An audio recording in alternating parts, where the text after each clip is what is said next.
question dans une trentaine d'années, je vous dirais, c'est la prévision que 40% de la population vivra dans une région impactée par le stress hydrique.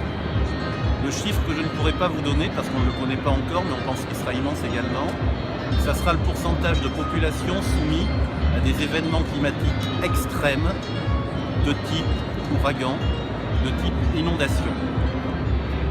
On estime, je crois, à plus de 2000 milliards maintenant, rien qu'à présent, le montant des assets, c'est-à-dire des patrimoines, qui se trouvent affectés par les phénomènes d'inondation suite à des événements climatiques extrêmes.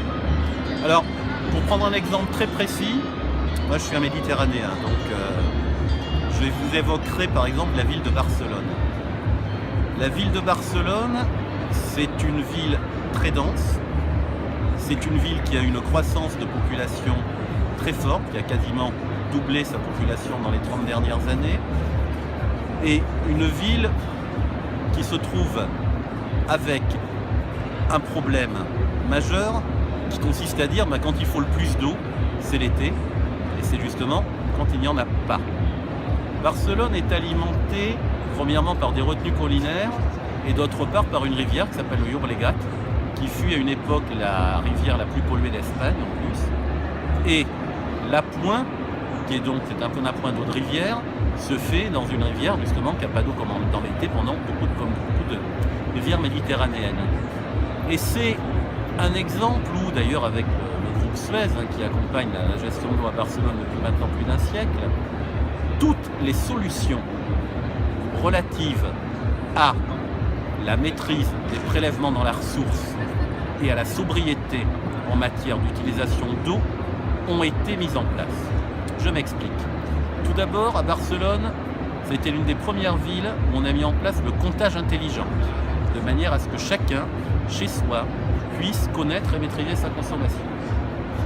Deuxièmement, à Barcelone, on a mis en place, ça a été une des villes où on a mis en place le plus rapidement, toutes les technologies de traquage des fuites, avec toute l'intelligence que permettent actuellement les NTIC, qui permettent de traquer les fuites les plus petites, de manière à avoir un rendement qui aille peut-être même au-delà d'ailleurs de l'optimum économique, mais qui prenne en compte la valeur de la ressource, car le mètre cube d'eau que nous économisons actuellement, dans 20 ans, 30 ans, 40 ans, il aura certainement beaucoup plus de valeur qu'actuellement. Barcelone, c'est une ville aussi où on a réfléchi à sécuriser la ressource avec un principe qui est le principe de géofiltration.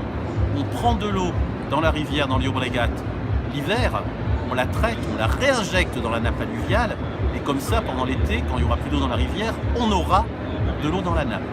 Et pour finir, Barcelone, c'est une ville où on a le plus réfléchi et mis en œuvre des techniques, une fois qu'évidemment toutes ces phases de la chaîne de valeur de la gestion de l'eau ont été optimisées, des techniques d'offre en eau alternative.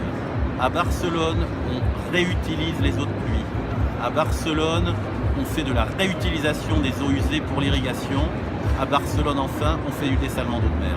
Voici véritablement une politique qui a consisté à travailler d'une part sur la maîtrise des consommations et également à travailler sur ce qu'on appellerait le mix hydraulique d'un territoire.